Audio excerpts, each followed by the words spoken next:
वर्णानामर्थ संघानां रसानां छन्दसामपि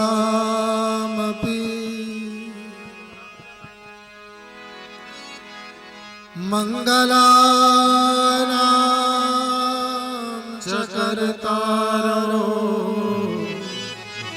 वन्दे वाणीविनायको।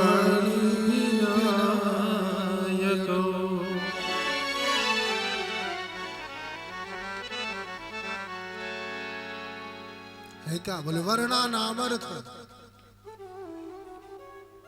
बोले जिसमें सारे वर्ण समाहित हो।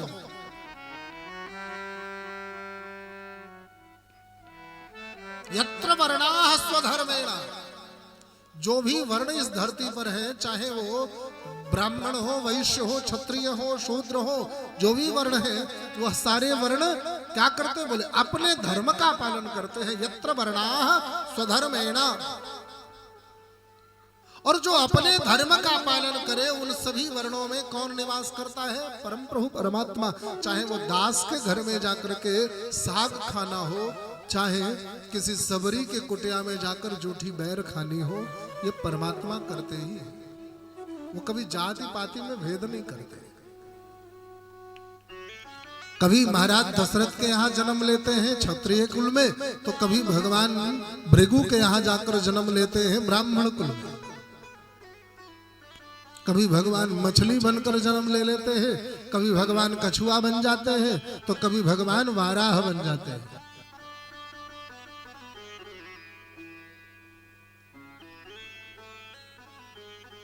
भगवान के जितने भी अवतार हैं वो अलग अलग है तो सारे अवतार है, तो सारी शक्तियां परमात्मा की, लेकिन यह सारी शक्तियां, यह सारे अवतार कभी एक जाति, एक धर्म, एक वर्ण, एक योनि में नहीं हुए। जो भी अवतार, जो भी धर्म जन्म हुआ भगवान का, वो सब अलग अलग योनियों में होगा, अलग अलग जातियों में, अलग अलग वर्णों में। तो वर्ण नाम, वर्ण क्या है? बोले नाम है। नाम क्या है? बोले श्री राम है। नाम जप, राम जप, नाम दीक्षा, राम दीक्षा।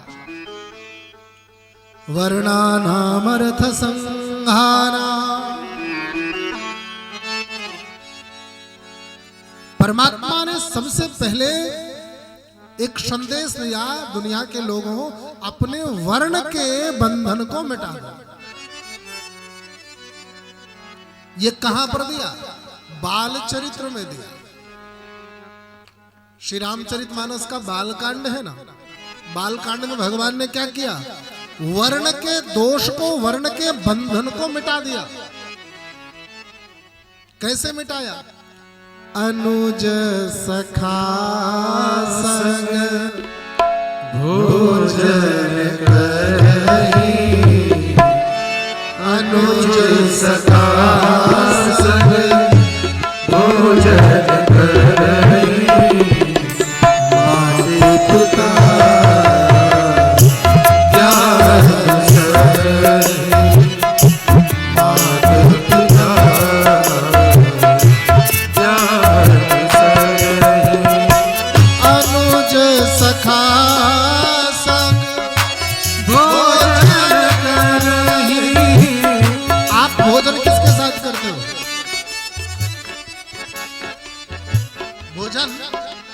आप किसके साथ करते हो? अब की बार महाकुंभ में इस देश के प्रधानमंत्री और इस राज्य के मुख्यमंत्री गए, तो उन्होंने किसके साथ भोजन किया? बोले ये सुंदर महाकुंभ तभी हो सकता है जब इसे सुंदर बनाने वाले सुंदर होंगे।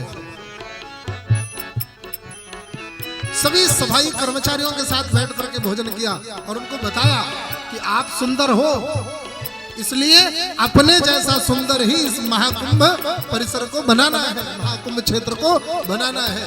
और जब से मैं जा रहा हूं महाकुंभ माघ मेला, मैंने उज्जैन भी देखा है, नासिक भी देखा है, हरिद्वार भी देखा है और प्रयागराज भी देखा है और कई कई कुंभ देखा है। 2006-7 से मैं देखते चला आ रहा हूं कुंभ को। ऐसा कुंभ नहीं देखा, ऐसी व्यवस्था, ऐसी सफाई, ऐसी सुंदरता, ऐसी स्वच्छता नहीं देखी। यह संभव कब है? जब मालिक अपने आप को मालिक ना समझे, जब मालिक अपने आप को आप ही समझने लगे। भगवान ने सबसे पहले क्या किया?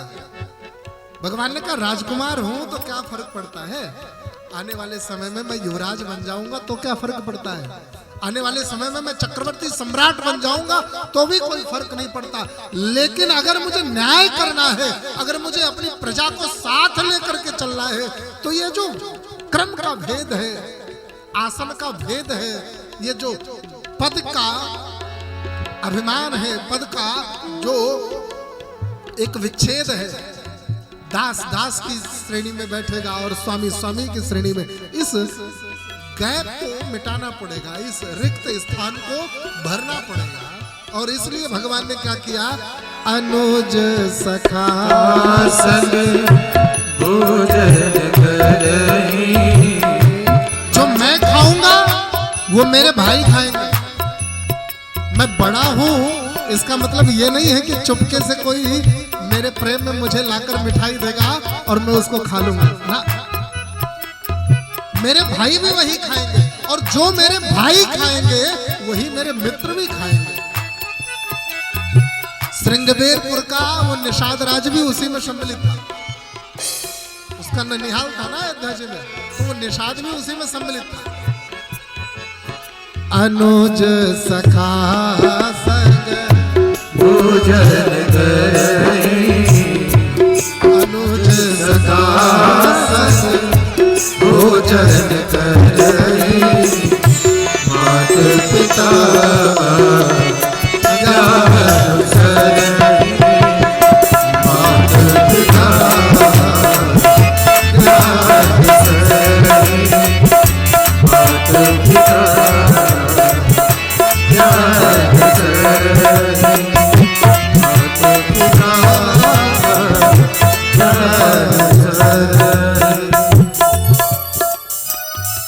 बोले अपने भाइयों अपने मित्रों के साथ भोजन करूंगा, अपने माता पिताजी की आज्ञा का अनुसरण करूंगा, उनकी आज्ञा का पालन करूंगा, अक्षरशः पालन करूंगा।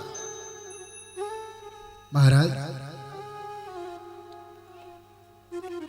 परम पूज्य गुरुदेव भगवान कहते हैं कि यही तो वर्ण है, जहां पर नाम तो है वर्ण का। जैसे विद्यार्थी चाहे 6वीं कक्षा का हो, 7वीं कक्षा का हो, 8वीं कक्षा का हो, उसे विद्यार्थी ही कहा जाता है। वैसे ही मनुष्य चाहे क्षत्रिय कुल में जन्म ले, वैश्य कुल में जन्म ले, विप्र कुल में जन्म ले, शूद्र कुल में जन्म ले, है तो मनुष्य ही। और जब है मनुष्य तो मनुष्य को मनुष्य से भेद कैसा? तो इसलिए वर्ण भेद को भगवान ने मिटा दिया। अब बारी आई है अर्थ की। श्री रामचरितमानस का एक एक कांड एक एक वस्तु का प्रतीक है। बालकांड वर्णों का प्रतीक है, वर्ण भेद का प्रतीक है, वर्ण संस्कारों का प्रतीक है, वर्ण भेद मिटाने का प्रतीक है, वर्णाश्रम व्यवस्था का प्रतीक है। वैसे ही श्री अयोध्या कांड धन अर्थ प्रभुता का प्रतीक है।